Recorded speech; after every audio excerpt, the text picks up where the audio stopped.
Alors, après avoir fini de faire tout ce travail, ce dur travail, effectivement, on va maintenant être récompensé par la récolte.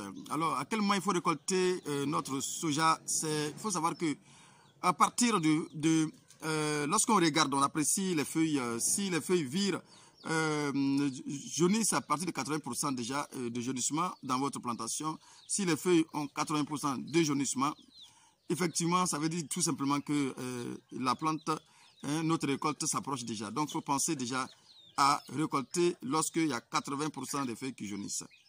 Alors, quand aussi les gousses tirent vers le marron, lorsque vous regardez les gousses qui tirent vers le marron, ou bien qui vivent vers le marron, il faut savoir que la période de récolte est arrivée. Pour ce faire, comment récolter? Il faut tout simplement couper entièrement la plante à ras le sol.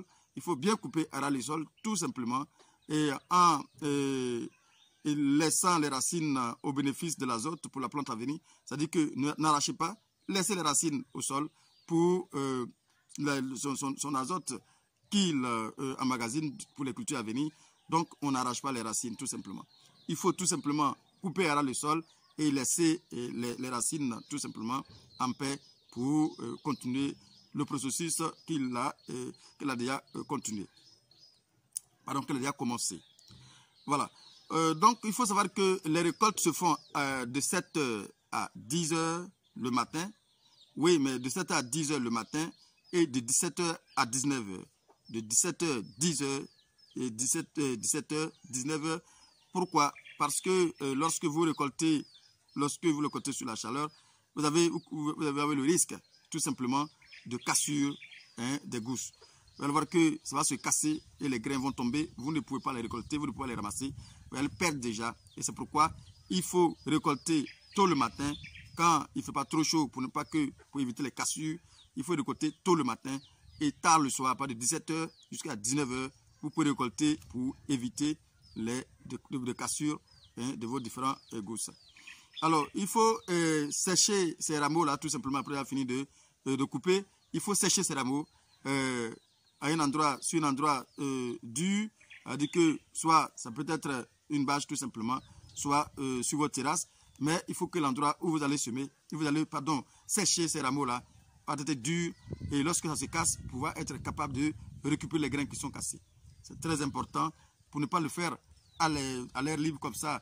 Les grains qui vont casser vont tomber à terre, il sera difficile pour vous de les ramasser et ce sera déjà une perte énorme. Alors, il faut aussi savoir que la récolte ne doit pas excéder 10 jours. Parce que plus le temps passe, plus les grains vont sécher et vont se casser et on va perdre les grains. Donc, c'est très important de savoir qu'on doit récolter à l'intervalle de 10 jours en fonction de la taille de votre plantation. Mettez-vous dans la tête que je dois faire 10 jours minimum ou maximum de récolte, tout simplement. Donc, du coup, la récolte semble vraiment aussi nécessaire, semble vraiment, je dirais plutôt important, parce que tout simplement, si on ne sait pas récolter, on va perdre beaucoup de ce que nous avons produit. Et ça, ce sont des pertes inutiles. Le plus souvent que nous faisons, ces pertes-là n'ont pas leur raison d'être réellement. Alors, une fois fini de récolter, il faut maintenant passer à ce qu'on appelle le battage et le vannage. Le vendage et battage, battage et vendage. C'est-à-dire, lorsque ça a commencé à sécher, on a pu maintenir ça à un endroit bien précis où ça peut sécher. Maintenant, il faut battre. Il faut battre ce sont les grains qui sont dedans que nous cherchons. Il faut battre tout simplement pour faire tomber ces grains-là. Tout simplement. Alors, lorsque vous allez voir que vous avez battu, et bien évidemment, les grains vont se casser et vont descendre. Donc, par la suite, il faut vanner. Il faut vanner tout simplement pour récupérer les grains propres en écartant tout simplement tout ce qui est comme feuilles secs qui se trouvent dedans et tout ce comme débris qui se trouvent dedans et trier pour sortir les grains qui sont vraiment les graines qui sont vraiment saines et surtout écarter déjà toutes les graines qui sont mal formées et qui sont déjà gâtées. Il faut les écarter pour avoir une récolte propre et prêt à être commercialisé. C'est très important. Donc tout ce qui est comme graines brisées, il faut l'écarter. Alors, pendant que vous battez, faites attention, vous ne pas battre comme si vous êtes en train de tuer un gros serpent. Il faut battre tout simplement, légèrement, juste pour que ça puisse casser calmement, pour ne pas aussi endommager les grains que vous avez fourni beaucoup d'efforts pour pouvoir avoir. Donc, on les bat légèrement et calmement pour avoir, disons, des graines propres qui vont nous permettre d'avoir de l'argent et à se nourrir. Et aussi, il faut savoir qu'on les bat sur une bâche propre. Il faut les battre sur une bâche très propre pour éviter aussi d'ajouter des saletés extérieures. Il faut les battre sur une bâche propre tout simplement.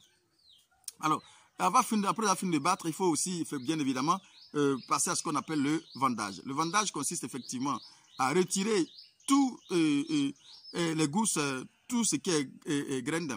Je dirais plutôt à retirer tout ce qui est gousses, feuilles, tout ce qui est saleté, débris.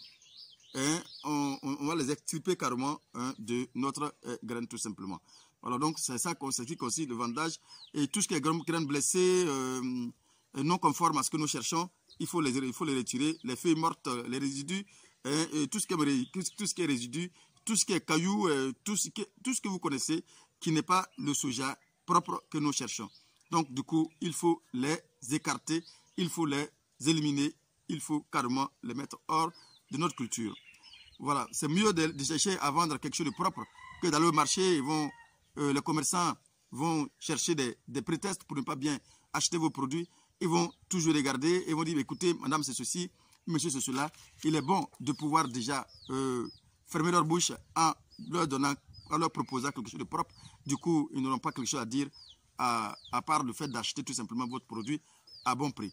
Il faut savoir qu'en Côte d'Ivoire, ici, le soja, le coût de soja peut aller jusqu'à 450 francs, voire 500 même plus borchant. Mais en général, les femmes payent entre 400 à 450 francs plus borchant. Et le plus souvent, quand il y a pénurie, quand il y a manque, les gens peuvent payer jusqu'à 600 francs plus borchant. Oui, ce prix-là peut être un peu plus partout. Mais je pense que le soja a quand même bien payé en Côte d'Ivoire. Maintenant, il faut aussi, après avoir fini de récolter, il faut aussi bien évidemment emballer et je dirais plutôt stocker.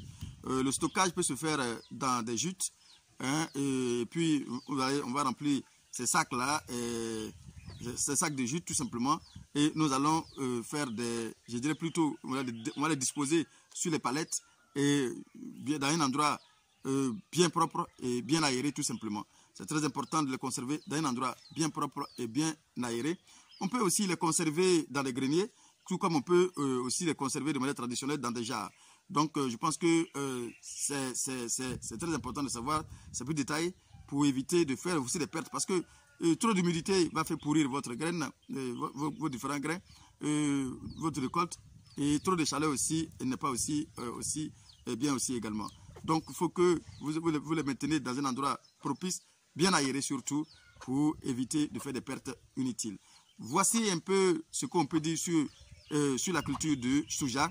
Pour ceux qui veulent faire la culture de soja, je pense effectivement que c'est une culture aussi à ne pas négliger. C'est une culture, pourquoi ne pas négliger?